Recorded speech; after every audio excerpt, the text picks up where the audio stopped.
problems in there. Goodness. Choir, thank you. Thank you, Ken. Aren't they a blessing? Yes. Yeah.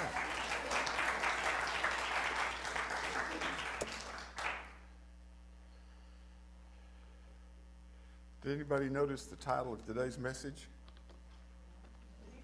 Love, joy, and caring are expressed every day. What?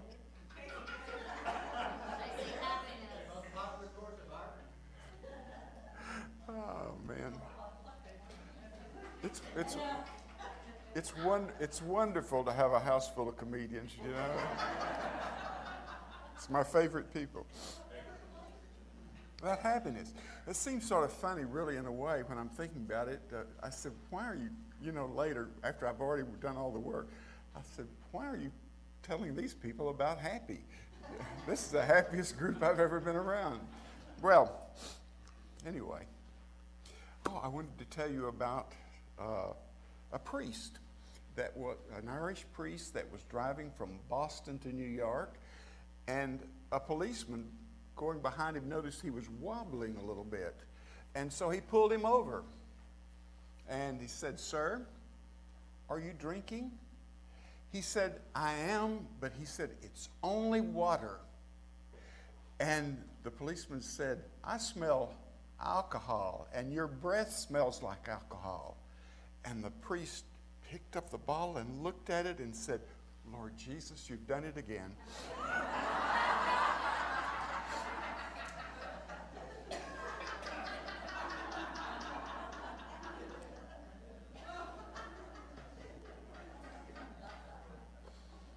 Okay.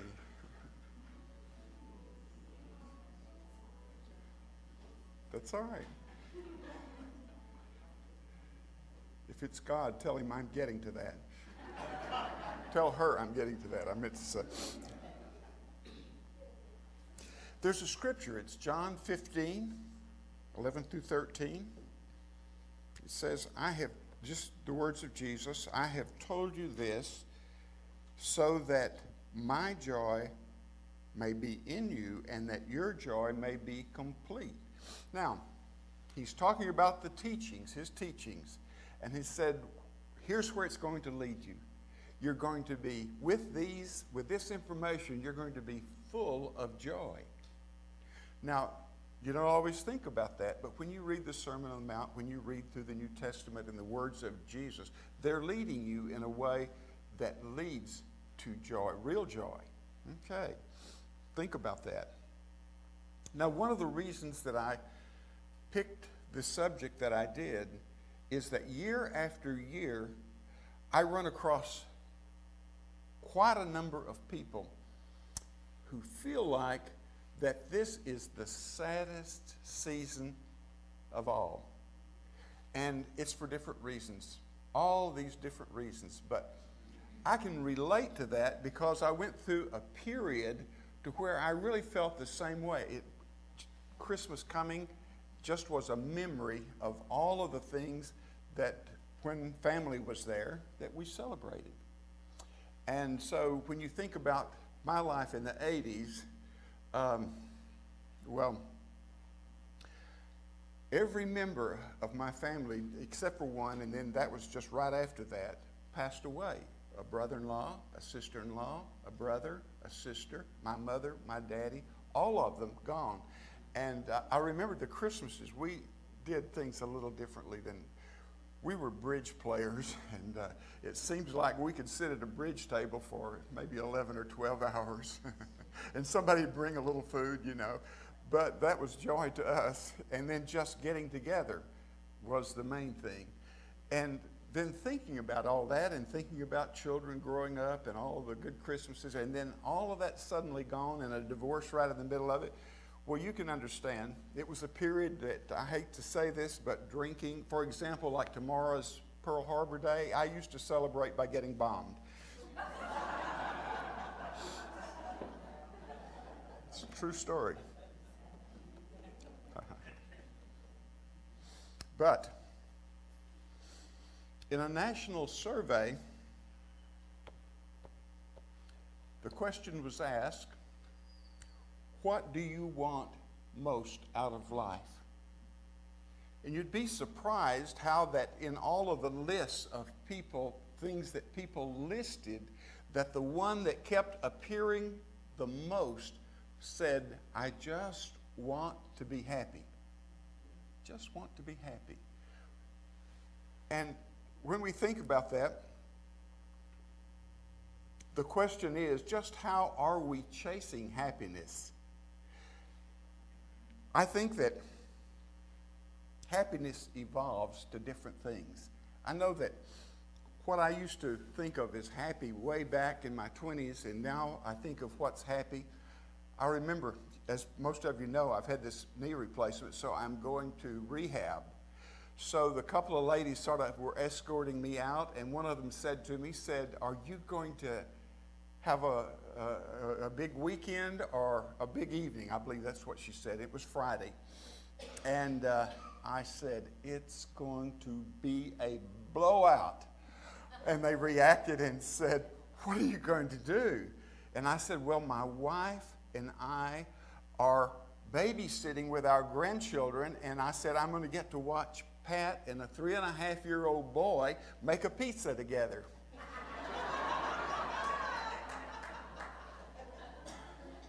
So when you think about what happiness is, it evolves, doesn't it? That was so much fun. Plus, I got to eat some of it after it was made with all the poking little fingers, you know. But when I think of happiness, too, I want to give you an idea of another idea of what's happiness to me. Remember Thanksgiving when 31 people showed up at my house, and most of them were from members here.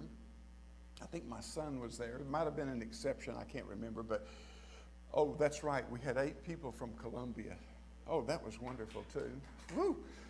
But as I went from place to place and sort of just around, I was just listening to the voices. When you think about a time or going through when somebody's voice, just the hearing of those voices, were creating considerable happiness within myself. I don't know how that happens exactly, but there is something to that. But I wanted to define happiness, and what I'm hoping is that somebody might have an idea, because you know how every 2 or 3 months I'll let you say something too. You know, I don't really like to, no, I love hearing from you, but think about it for a minute, because we're going to get to that. But here is one of the fallacies. Most people that I run across that say are outside of New Thought think that whatever happiness is, it's something that has more to do with what you were born with, and that's the way it is, and that's the way life is going to be. So many people feel that way, that it's not something that it has more to do with your genes that you inherited when you were growing up, and that the environment that you grew up in. All of these things, and then that's the way it is, and that's the way, you know, what can I do? This is who I am. Well, think about that for a moment. And besides that now, each person sort of has their own idea of what happiness is to them. And so I guess the question I wanted to ask, if somebody could maybe give a little input that broadens my ideas a little bit, but is exactly what does happiness look like to you? Think. What? Okay, that's wonderful. Thank you. What? Uh-huh. Thank you. Linda? Okay. Okay.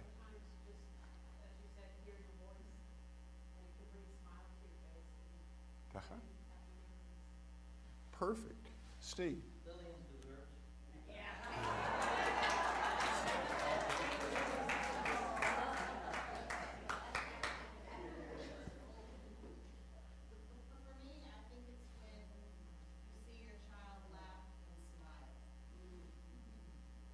good, very good. Here's somebody. I was discussing this with my counselor the other day, and he said, how have you been doing? And I listed all the stuff that I've been dealing with. And he says, and yet you're so happy. Uh-huh. And for me, it was the faith inside of me that knowing that I'm gonna be okay. Okay.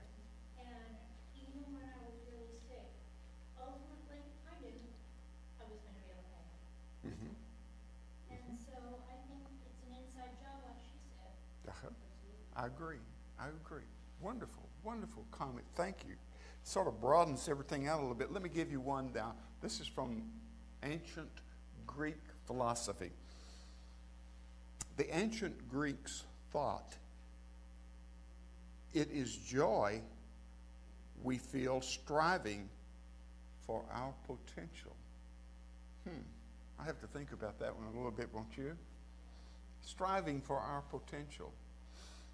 I think that being useful, for example, knowing that what we're doing counts in life, I think that's a good one to put in there. Well, now I have another question for you. Does anyone know what the most attended class at Harvard is? Now, would I have ordinarily known? I have walked around on the campus, and do you know, for just a second, I thought I was a little smarter. Just for a second. It went right away. Okay, let me tell you what it is.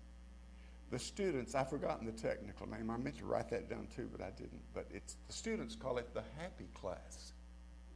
Now, can you imagine at a place like Harvard, you would think economics, law, all of these things, but that's not it.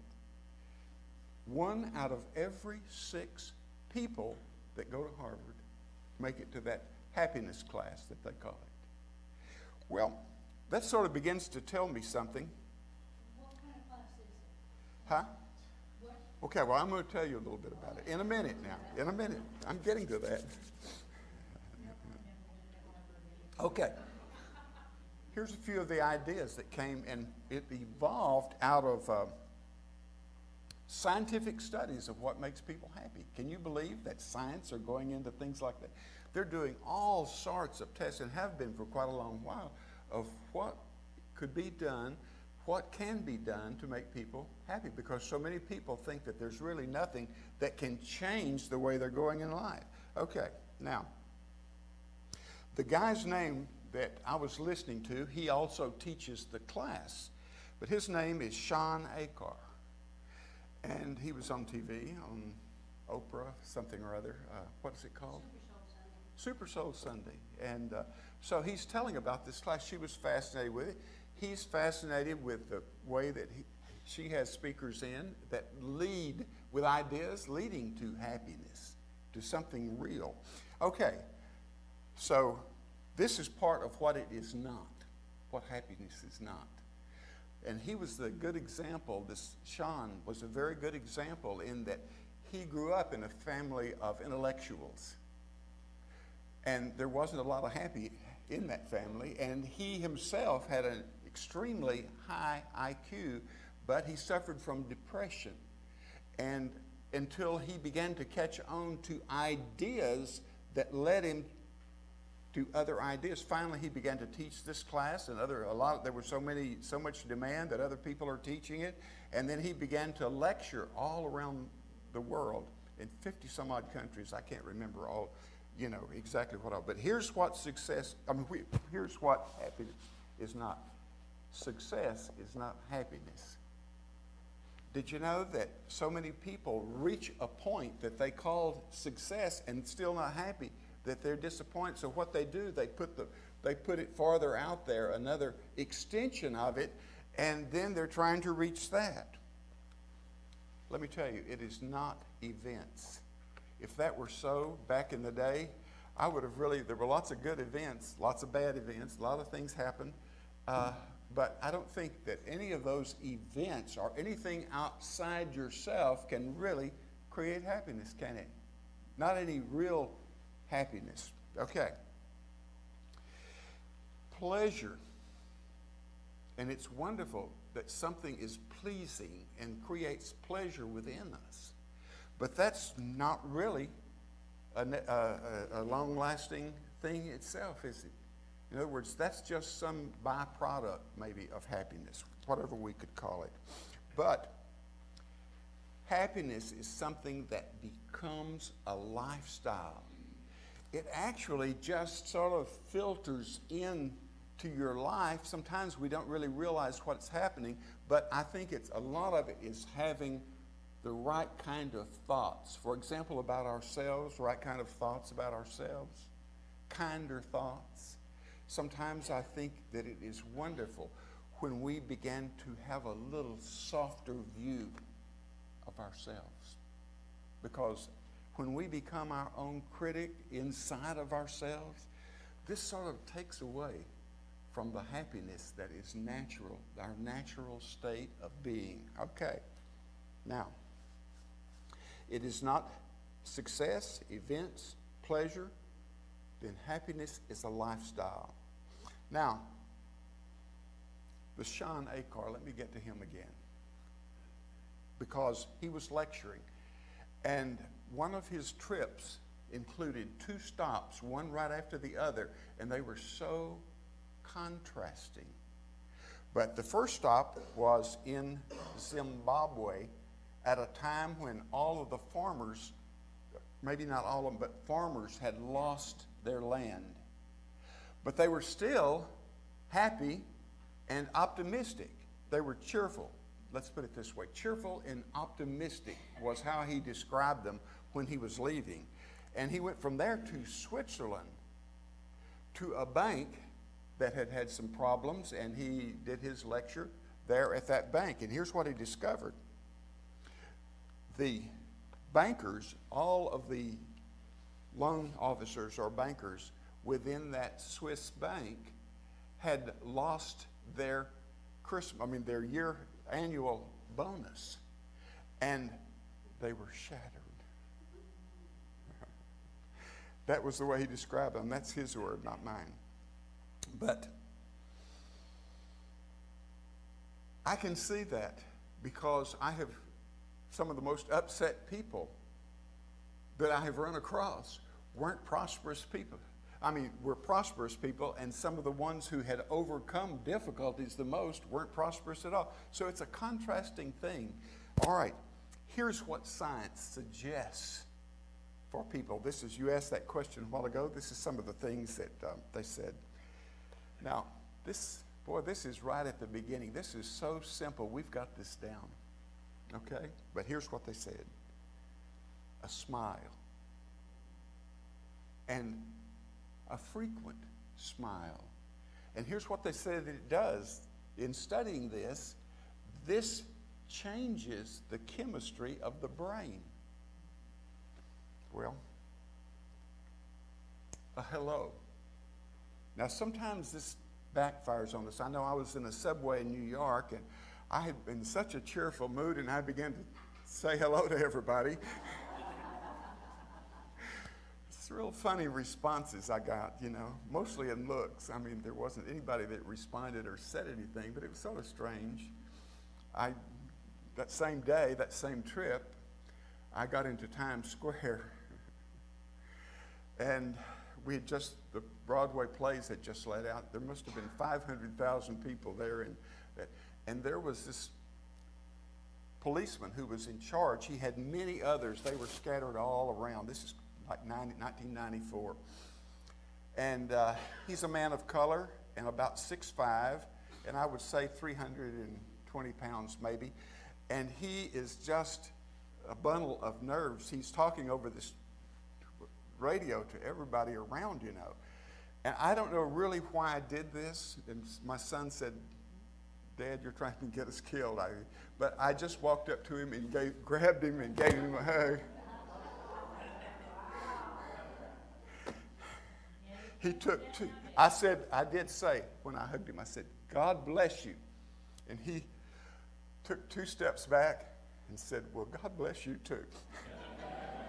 So anywhere you can just spread a little bit of this, and maybe it's just a hello, maybe it's a God bless you, but all of these things change you more and more within you than it does those outside of you. All right. Let's see. Meaningful experiences, writing them down. Like if you've had in a week, this is a suggestion only from the science, but if you've had a wonderful experience, write it out so that your brain can go through the process of enjoying it all over again. That's their suggestion, not mine. But I think it's a good idea. 3 things to be grateful for. We heard a lot about that at Thanksgiving, but just write down 3 things. That all of these things began to rewire your brain and began to think in a difference. So what the deal is that there is a choice about being happy.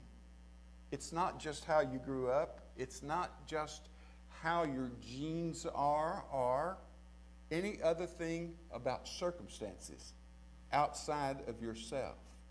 None of those things have to do, but it is a choice. Here's another. This is from them. 10% depends on the outside world. 90% is how your brain processes the world you're in. In other words, how you see what it is you're looking out at. Excuse that preposition at the end there. But any English teachers in here, maybe not. But the idea being is that what we see outside of ourselves has only the meaning that we give it. And what I guess I'm encouraging us all to do is begin to look out, not only looking within yourself with a kinder point of view, but as you look out at what's happening in the world and around you, as you begin to soften your view and have a kinder look at people, whatever state of mind they're in, because you don't ever know. You don't ever know about out there. So a smile, a wonderful hello, a hug, to me that's healing. No one would guess that I love hugs. But see, it has more to do with the healing effect, the effect that it has to raising the level of joy and happiness in my life. Because now, out on the street, we might not do that. We might not get away with that.